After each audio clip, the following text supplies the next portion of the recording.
Here are a collection of poems, of which I will recite to you,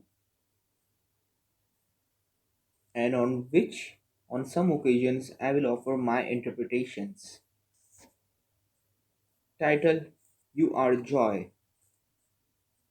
Oh my God, our intoxicated eyes have blurred our vision. Our burdens have become heavy. Forgive us. You are hidden, and yet from east to west. You have filled the world with your radiance.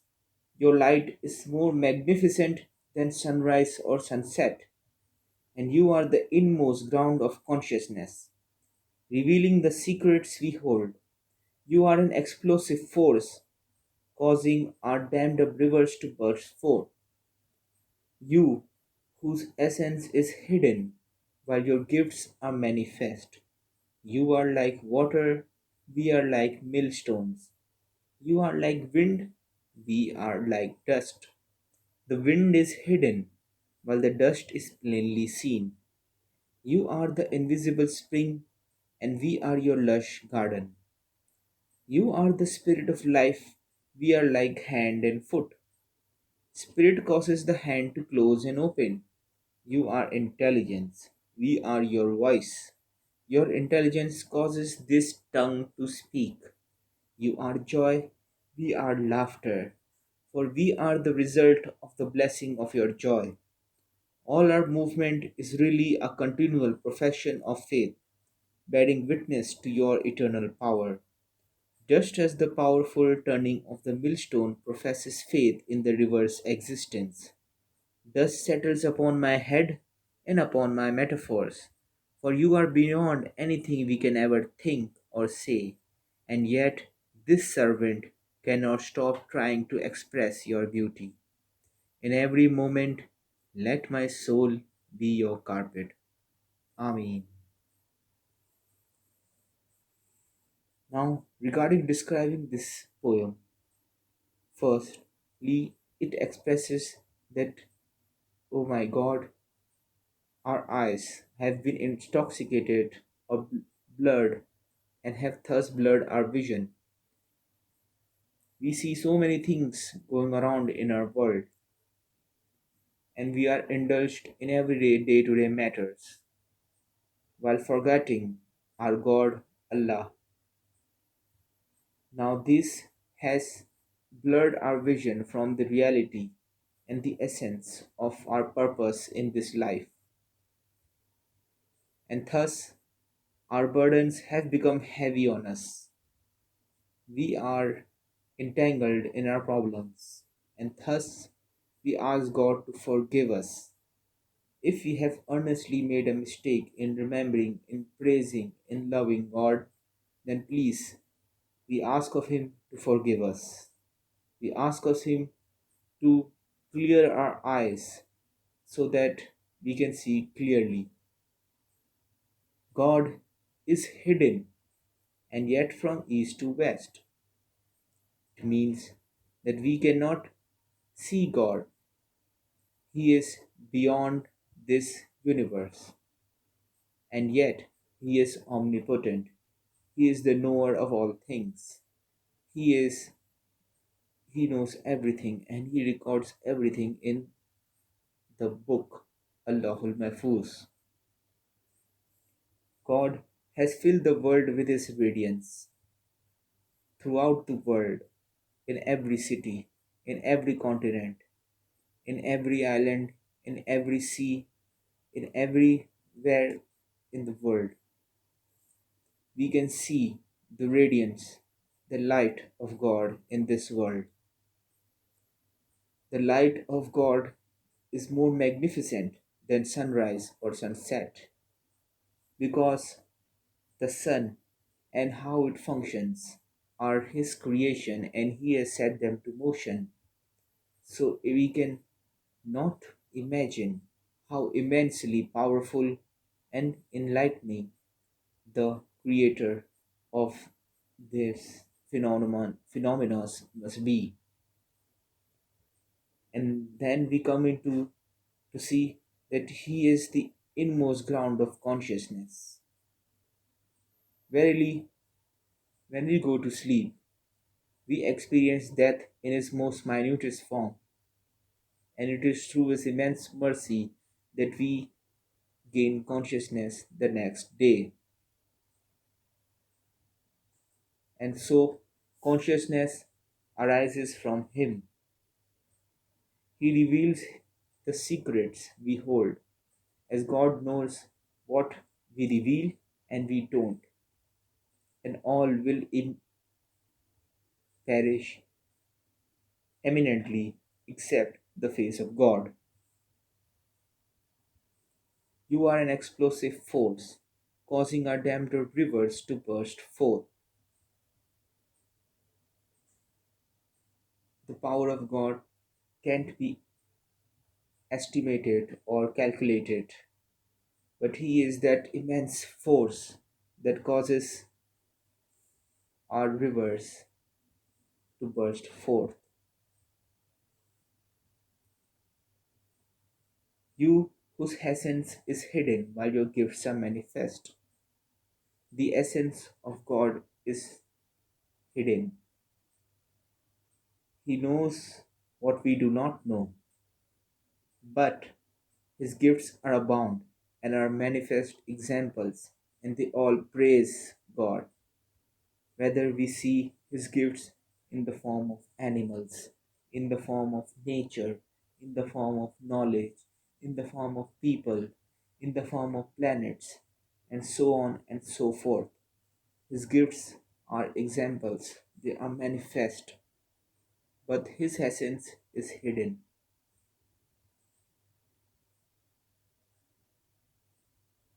You are like water, we are like millstones. You are like wind, and we are like dust. Humans are created from dust, and it is God that has created the wind. He has command over the wind which causes rain. The wind is hidden while the dust is plainly seen. As God is hidden and also the wind is hidden, but we know that wind exists and God also exists. You are the invisible spring, and we are your lush garden.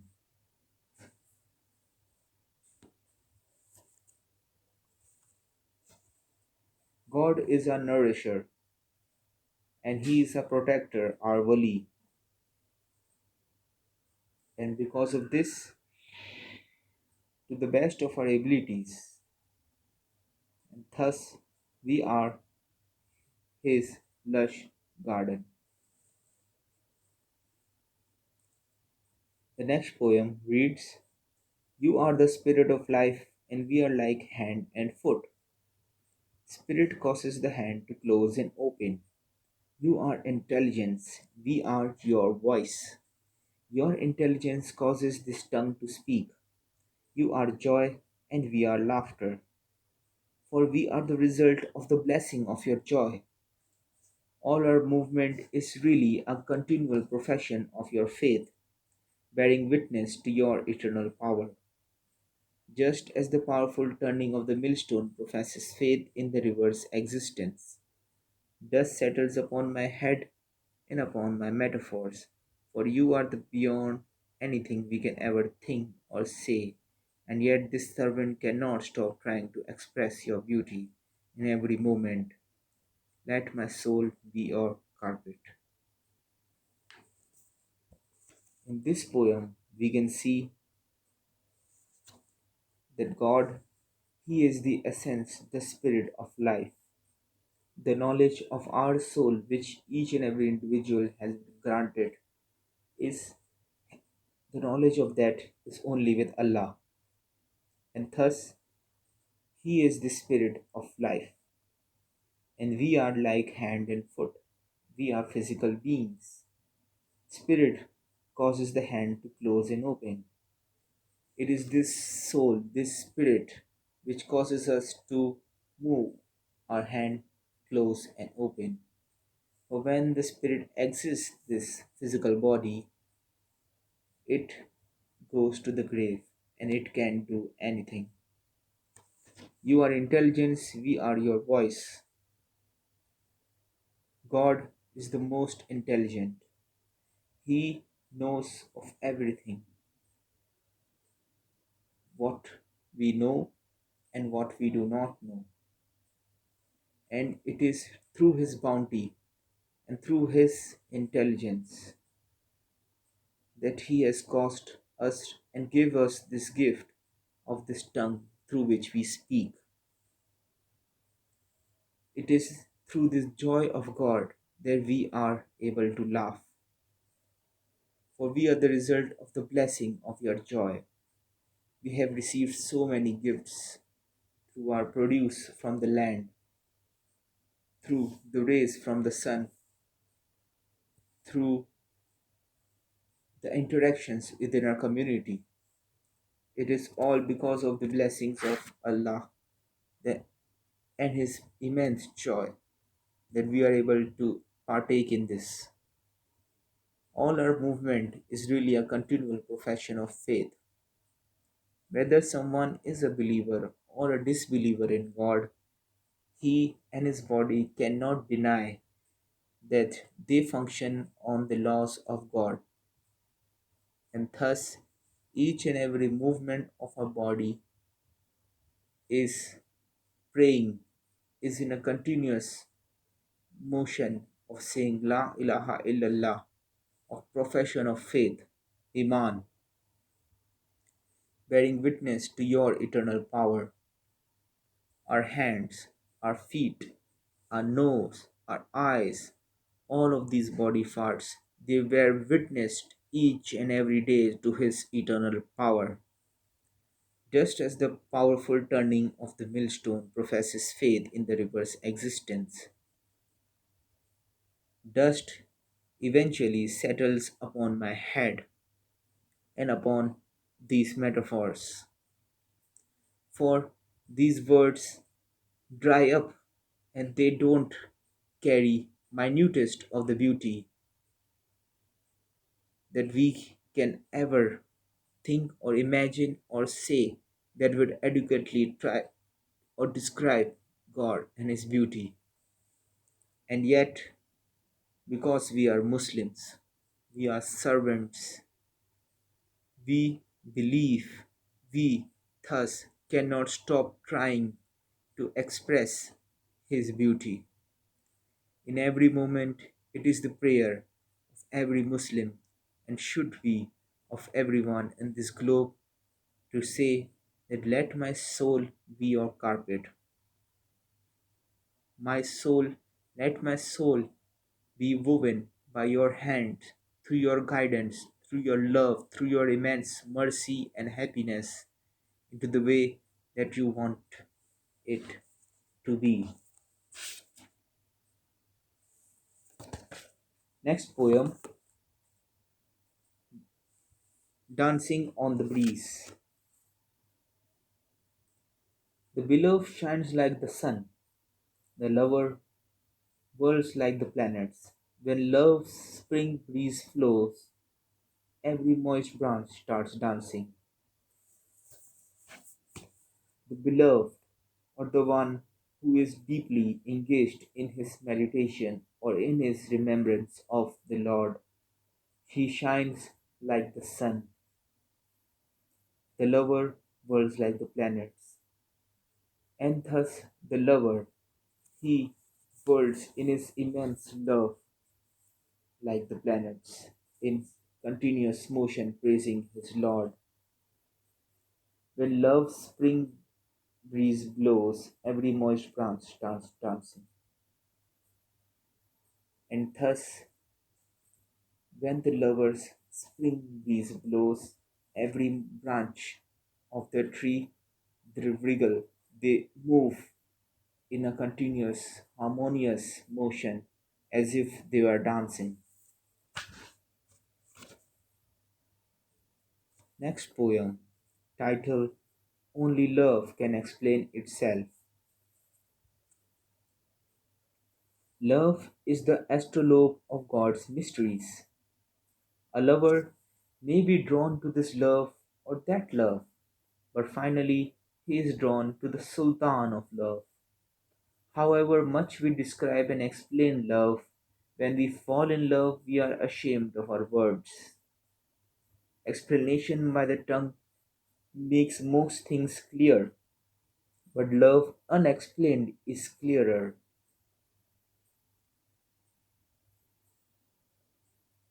Love. Love is what can guide us to God's mysteries, for it is only through God's pleasure and through God's will that He gives knowledge to whom He pleases. And love is that direction which gives us the immense effort, and it enlarges and instills in us the passion to which we can go and find God's mysteries. A lover may be drawn to this love or that love. It means that a lover may be drawn to this mystery or this part of the faith or that part of the faith. But finally, he is drawn to the Sultan of love. And who is the Sultan of love? God. However much we describe and explain love, when we fall in love, we are ashamed of our words. Love is one thing which cannot be described in words. And if we are to describe in words, then if we are truly in love, we will be ashamed of those words. As some things are much clearer and much easier to understand when not spoken by the tongue, as is love. When the pen came to the subject of love, it broke. When the discourse reached the topic of love, the plant spit and the paper tore. If intellect tries to explain it, it falls helpless as a donkey on a muddy trail. Only love itself can explain love and lovers. The proof of the sun is the sun itself. If you wish to see it, don't turn away from it. This poem describes the nature of love. So, when the pen came to the subject of love, when the intellectuals they took a pen and they decided to write on this subject of love, it broke. When the topic or the discussion or discourse reached this topic of love, the pen simply split and the paper tore. If the intellect tries to explain love, it falls helplessly as a donkey on a muddy trail. Through this, you can imagine the complexity of love because, as it says, only love itself can explain love and lovers. The proof, just for example, the proof of the sun is the sun itself. If you wish to see it, don't turn away from it.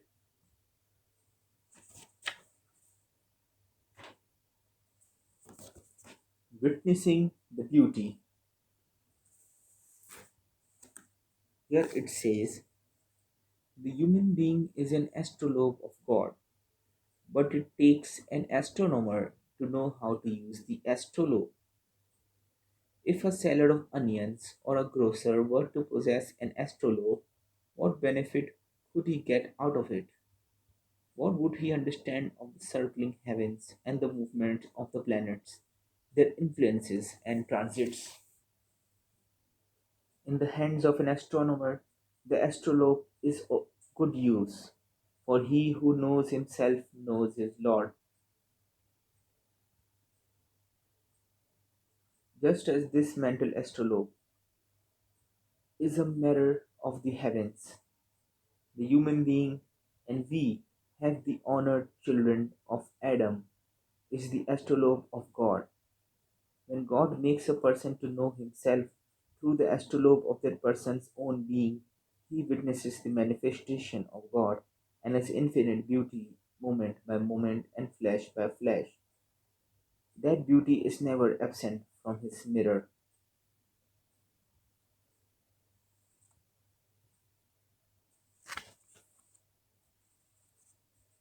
Senses, bodily and spiritual.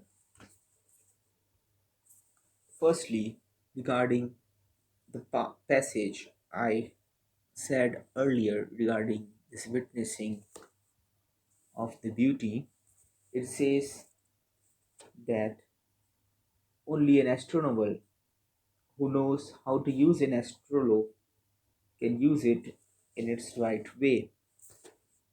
For if the tool of an astrolabe is in the hands of a seller of onions, then what benefit could he derive out of it? Would he know how to use it to gain insights? And so it is said that if you are to know Lord, then do so in the best way that you know. That is in your competency, your greatest skill. For example, if you are a carpenter, then do so through your work as a carpenter. If you are a businessman, then do so in your dealings as a businessman. If you are a sportsman, then do so by excelling in your sport, by engaging in your sport. If you are a student, then give your all in your study. And if you are able to do that, then it is said that he who knows himself knows his Lord. If you are able to truly immerse yourself in your field on which you are a master in, of which you have dedicated your life in, then if through God's mercy you will eventually witness the beauty